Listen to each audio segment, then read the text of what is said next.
Release. Place your forehead on the ground. Hold that rest position for a moment. Need to point at something. Cobra is the only prone position in this sequence anyway where when you're down, your forehead comes on the ground. All the other prone positions, your chin stays on the floor. Now we're going to go into Salabhasana. Salab is locust. So make a fist with your hand. Tuck your thumb into your fist. Wrap your fingers over your thumb. So make a fist with both hands. Tuck it into your pelvic region so you don't hurt your groin area. You want to give yourself some padding. What we're going to do, keep your chin on the floor. We're going to inhale and raise the knees and the legs, of course. Raise both legs off the floor. Keep your chin down. Inhale and lift. Use your lower back muscles to lift your legs off the floor. You don't have to point your toes, just leave them relaxed. Exhale and release. Now, if you have any bangles or wristwatches, as I did, you will feel a bit of pressure that is not necessary. It's a little late, but I'm going to take it off anyway. And we're going to go directly into boat position. This one is just a boat, so let's call it a canoe. The other one was full boat. This is a half boat. Okay, we have 5 minutes. Thank you, Claudia. We're doing great. 5 minutes is wonderful. Arms extended, palms facing each other. We're going to inhale. Keep your chin on the floor. We're going to inhale and lift our arms and our legs up at the same time. Inhale. Tighten your lower back muscles and your gluteals. Inhale and lift. Use your back muscles. Now, if you have strong legs, as Tony does, I know, that's fine. Use your quads, but be aware of the difference. Exhale and release. Now place your chin on the floor, relax. Once you've got your breath back, grab your left ankle with your left hand, your right ankle with your right hand. If you want a more intense stretch for the quads, keep your knees closer together. If you're a little tired today, keep your knees apart just a little bit. I'm going to try to close in my knees at about midpoint, maybe about 4 inches apart. We're going to inhale and lift the upper body and the knees at the same time. Inhale. This is bow, archer's bow, and the body looks like an inverted C or a D actually. Exhale and release. Good thinking, Josiane. You did not get into this posture because it is a very intense posture for your knees today. You want to be very careful, folks at home. If you've hurt your knees, be careful. Now, tuck your toes in. Place your palms just below your shoulders. Press with your knees and come up. You're going to come directly. Now, no relaxing. We've still got a few minutes to go. We're going to place our elbows on the floor. Just stay where we are. Keep our toes tucked in. This is a wonderful moment to relax. It's called Manduk Asana. Manduk means frog. Jamie's smiling. You're thinking of a frog, right? We try to make ourselves think of something just so we keep our focus inward. Okay, from here, place your palms flat on the floor but shoulder width apart. Press your toes and lift your knees off the floor in Dandasana. Danda is plank and needs a lot of arm strength. Typically, you would bend your elbows just a little bit so there's no stress by keeping elbows too straight. You want to bend just a little bit. Hold. Exhale. And release. Now, yes, for the supine postures, let's get on our back. Now, this is a moment to rest. We can rest, but we're not going to go to sleep on you. We're going to stay with us. We're going to stay with you. I'm going to take my fancy clip off. My glasses come off, just in case. Okay, no, I need my glasses. I can't see without them. Okay. Let's come on our back. We're going to come up in a position, in a posture called Viparita Karani. Viparita Karani means unique inversion. It's actually nothing unique. It's quite easy. Place your palms on the floor just below your butt and hold your butt over your palms. This gives you extra leverage to bring your legs up without engaging too many muscle groups. What you want to do is tighten your lower abdominal muscles. Inhale. And lift your legs off the ground in an L to the floor. Inhale. Just hold your legs right there. We're going to go directly into Hala. Hala is plow. We're going to go into the plow position, which means lifting your butt off the floor. Try to take your legs over your head Use your hands to lift your butt. If you're not quite there yet, oh, wonderful. I think we're all enjoying this so much. Wonderful. Do not move your head side to side. You want to stay where you are, keep your head still, and keep breathing. Don't forget to breathe. If your toes touch the floor overhead, that's wonderful. If they don't, that's fine. Exhale, very gently, very gracefully. Let's come down. Now, before we go all the way down, keep your legs up where they are. Don't go down all the way. We're going to go into happy baby. Bend your legs at the knees. Place your palms on the soles of your feet and push your knees down. Your feet would be about 2 to 3 feet apart. Baby, it's a wrap. Yeah. Can you keep going for another minute? We're almost there. Yeah. Oh, we'll keep going. Let's What a finish. position. Wow. Oh, shut up, Danny. Oh, my God. I hope you're not in it.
Welcome to Yogaxpress, the mobile stretch clinic that takes yoga to the people.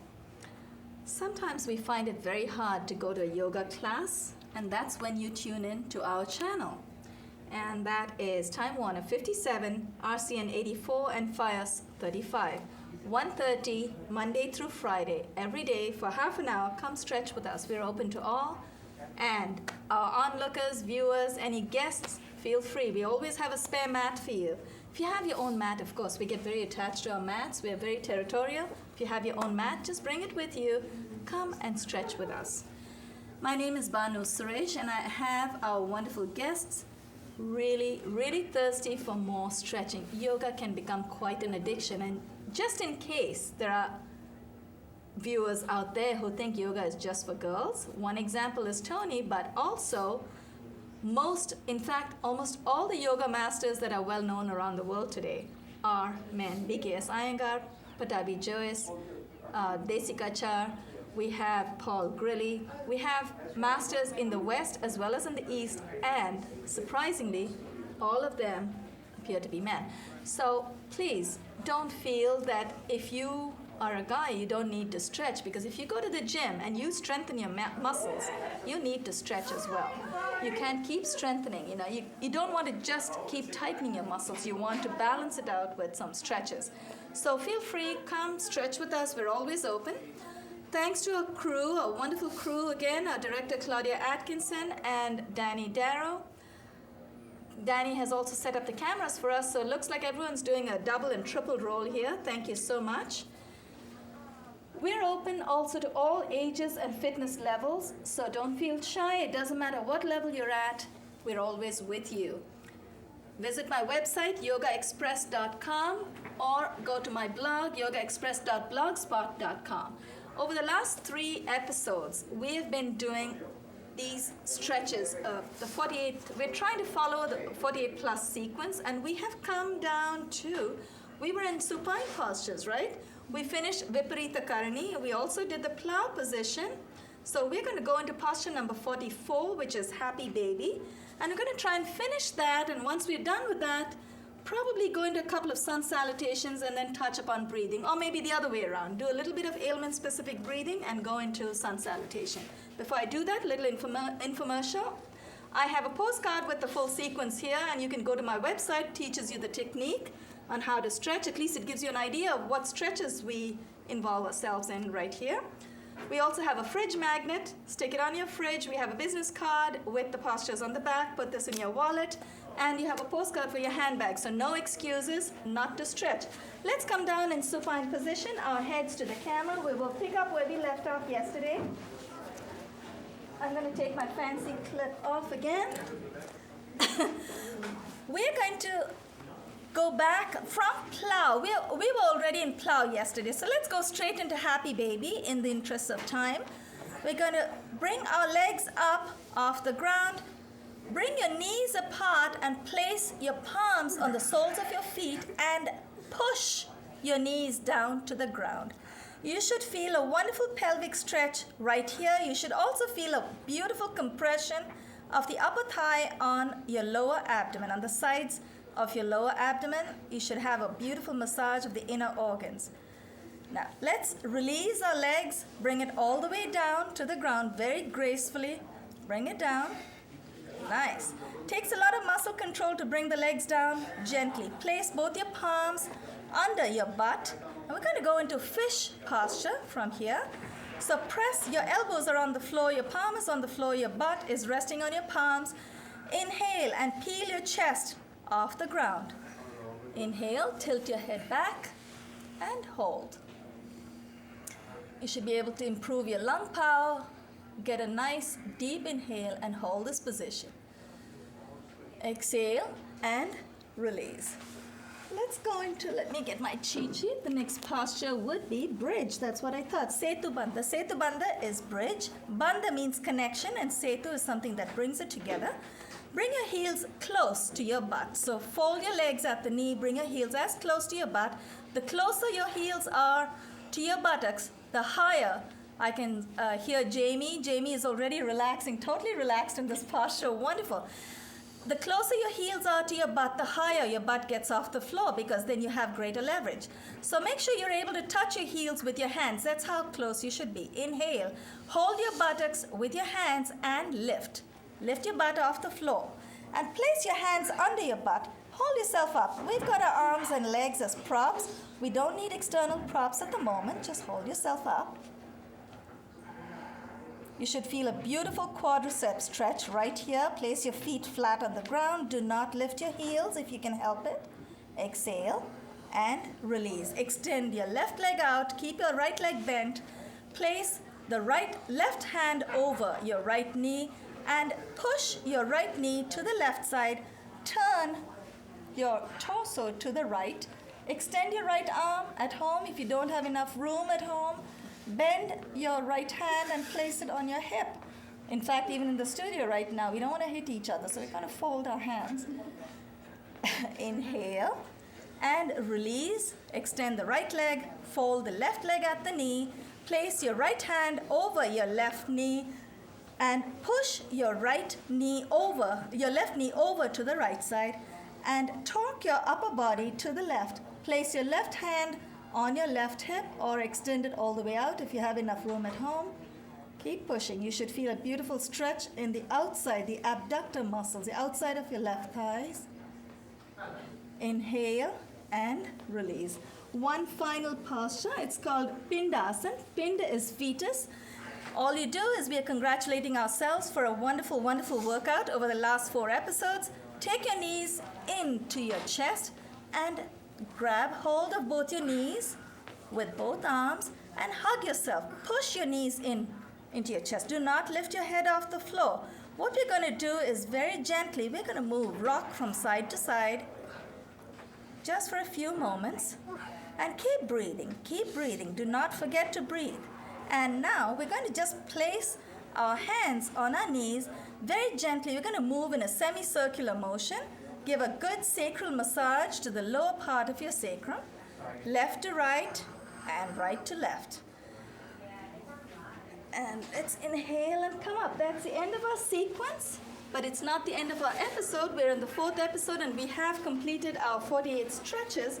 What we would like to do in the rest of our episode today is focus on a few of the breathing exercises, and then, actually, Josiane, it's your choice. Do you want to do the breathing first or get into sun salutation first? Breathing. Breathing, okay. By the way, I'm so good doing the fish. I love that. The fish posture, right? It is beautiful. It just opens up your chest. It makes me feel good in the neck, too. It does, yeah. It is, because what we're doing when we get into the fish posture, your chest is opening up, so your trapezius muscles, especially if folks at home, if you're sitting on the computer for a long time, I don't know, do you sit on the computer a long time? Yeah. We are always hunching up over the computer, right? So it's wonderful to just open up your chest. Even when you're sitting on a regular basis, you find that after you stretch with us, our posture does change. We feel a conscious improvement in our posture. We sit upright. I'm glad. That means you're very relaxed today. We're going to go through a few of the ailment-specific breathing techniques. We did some with Diana a few days ago, Shanmukhi Mudra. She actually combined 2 breathing techniques together. So we're going to do a few extras, a few different ones today. Let's do the one let's start with arthritis. Arthritis is, of course, as most of us know, we've been through arthritis-specific sequences before. It's inflammation of weight-bearing joints. In this case, it's weight-bearing joints in our sequence, because we're talking about arthritis of the knees. And to help relieve arthritis, we have a special kind of breathing called Kapalbhati or shining skull. What we do is simply sit on our heels, and we are going to go through brisk strokes. We call them strokes. They're very brisk exhales through the nostrils at the rate of maybe 20, 30 strokes a minute. We're not going to keep breathing. We're not going to do the whole thing for 5 or 10 minutes. All we're going to do is just show you the pace at which we can go. We're going to start slow, maybe pick up the pace just a little bit. And by doing these kind of deep exhales, what happens in our body, it increases the bile, it activates the liver function, eliminates toxins, and soothes and relaxes the skeletal system. So Kapalbhati, remember, is shining skull. So if you practice this breathing technique at home for a long time, you can get a high just breathing. Would you believe that? Just breathing can give you a high. It's a happy high. It's not something that we're going to breathe anyway, so might as well use the technique. So let's try this. Sit on our heels, and we're going to exhale briskly at a certain pace. Now I'm going to breathe at a certain pace. Let's all try and keep up with that. Now, if you need a tissue, do we have a tissue? We're going to have to make sure our nose is dry. You're okay. Okay. All we do is exhale. So what we're going to do is close your eyes and enjoy this experience.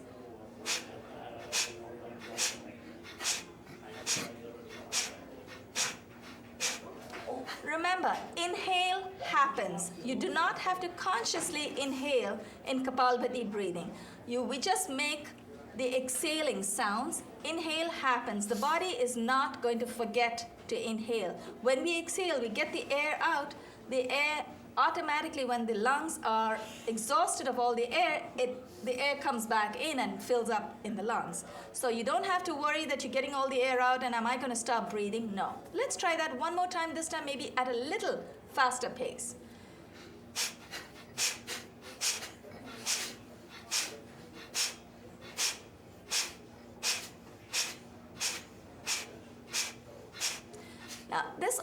reminds you of a chugging train. So think of something that helps bring a smile to your face. So you're thinking of a train that's leaving the station. It starts off slow, and then it starts picking up pace. And then, you know those coal engines? I don't know if you guys remember that. I remember when I was young, we used to travel a lot by train, and those coal engines, it would make that sound. Yes.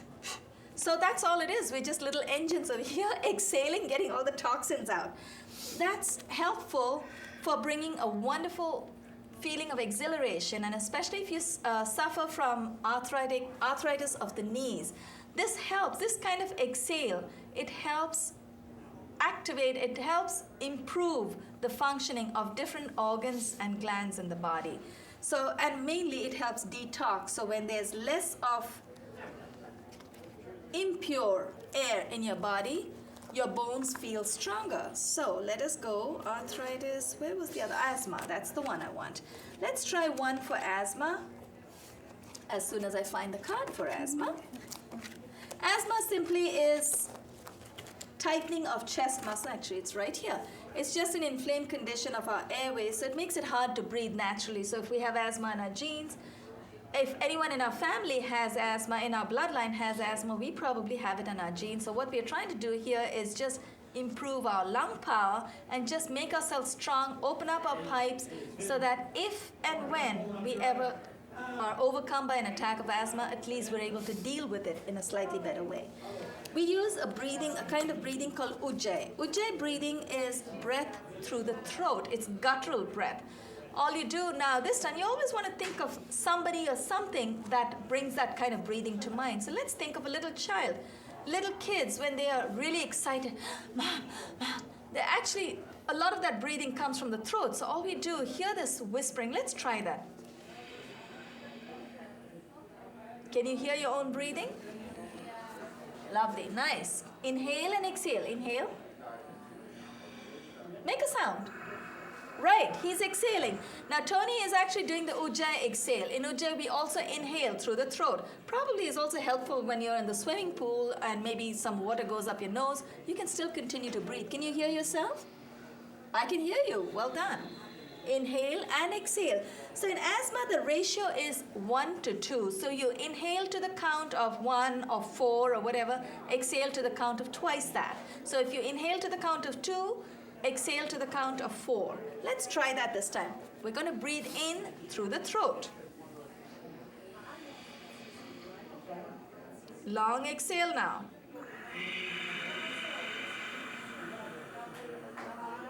Completely empty your lungs of all air.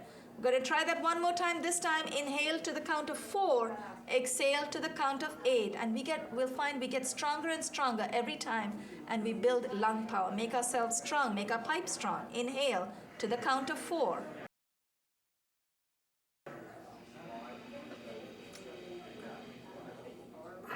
Exhale to the count of 8. Very slow exhale.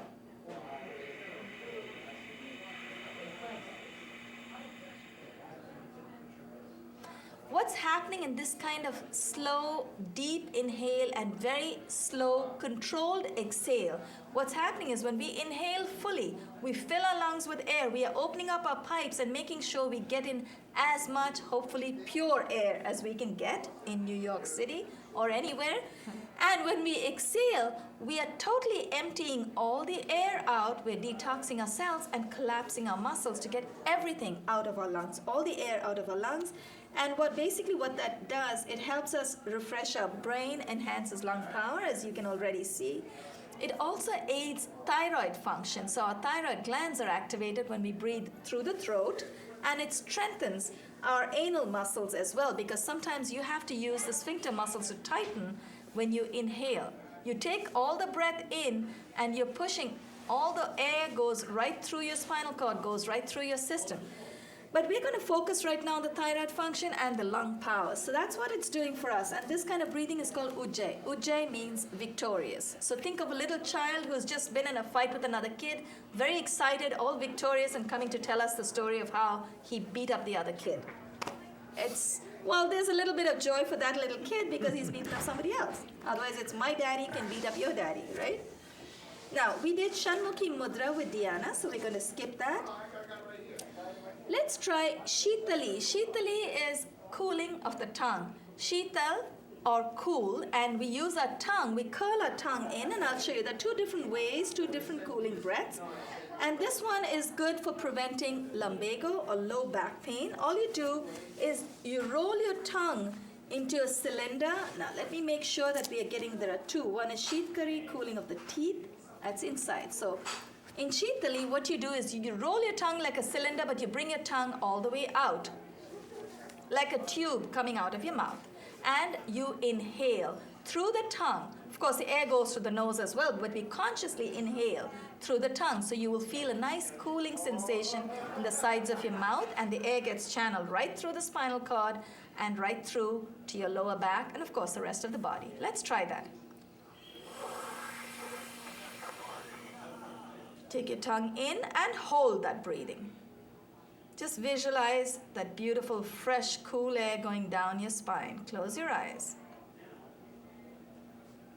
Let's try that one more time, this time with a full consciousness of what we're doing. Let's inhale. Make your tongue into a tube and stick it out. Don't worry about anyone next to you or anywhere outside of your little arena. Close your eyes. Let the exhale happen naturally and gently. Just focus on the air going right down your spine. We'll try that one more time just to experience that nice cooling sensation.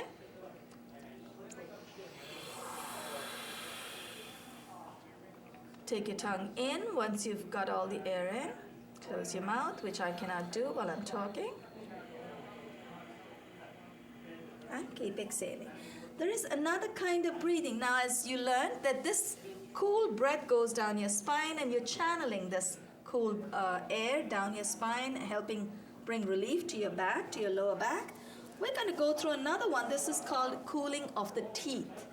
Now, this one is called Sheetkari or cooling of the teeth, and all you do is the tip of your tongue rests on the inner ridge of your upper teeth. So you're basically making a tube again, but this time it's sideways. It's almost like you've got a little tube sitting sideways in your mouth.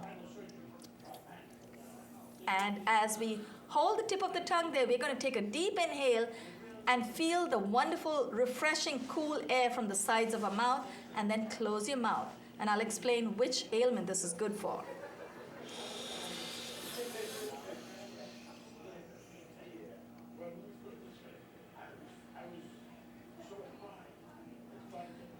You should slowly let the air out. It happens naturally once your mouth is full of air. You will feel all the saliva forming in the sides of your tongue, and that's what's happening. And we'll explain in, just give me another second. We're just going to go into this one more time. Try that again. The tip of your tongue rests on the ridge, the inside of your upper teeth.